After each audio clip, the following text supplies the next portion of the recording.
Mobile আর্থিক সেবা খাতে গত ১০ বছরে ব্যাপক অনিয়ম দুর্নীতি হয়েছে। এ খাতে শৃঙ্খলা ফেরাতে দোষীদের শাস্তি নিশ্চিত করা ও সরকারি নীতিমালা করতে অন্তর্বর্তী সরকারের প্রতি দাবি জানালো ট্রান্সপারেন্সি ইন্টারন্যাশনাল বাংলাদেশ। মোবাইল আর্থিক সেবা খাতে সুশাসনের চ্যালেঞ্জ ও উত্তরণের উপায় বিষয়ে গবেষণা প্রতিবেদন প্রকাশ করে এ কথা বলেন প্রতিষ্ঠানের নির্বাহী পরিচালক ডক্টর ইফতেখারুজ্জামান। এ সময় তিনি আরও বলেন, আওয়ামী লীগের মেয়াদে সরকারিভাবে নিয়ম বহির্ভূত সুযোগ সুবিধা দিয়েছে নগদকে এবং এর সঙ্গে বাংলাদেশ ব্যাংকের কর্মকর্তারাও জড়িত ছিল। প্রতিবেদনে বলা হয়, বাংলাদেশে রেমিটেন্স আসার ক্ষেত্রে আগে সরকারিভাবে ব্যাংকিং চ্যানেলের চেয়ে হুন্ডি সহ অবৈধ উপায়ে টাকা আসত বেশি, যা গত ৮ মাসে কমেছে।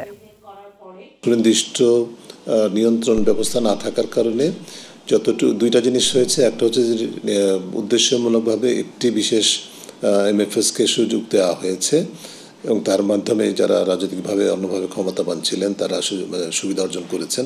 সামাজিক নিরাপত্তা বলয়ের মধ্যে তাদেরকে অনেকটা বাধ্যতামূলকভাবে নগদের অ্যাকাউন্ট খোলার জন্য সেইটা চাপিয়ে দেওয়া হয়েছে। অন্তর্বর্তীকালীন সরকারের হাতে যতটুকু সময় আছে তারা এই ধরনের বিষয়গুলোকে আরও একটু সুচিন্তিতভাবে আইনি এবং প্রাতিষ্ঠানিক কাঠামোকে সুদৃঢ় করার চেষ্টা করবে, যেটা সম্ভব।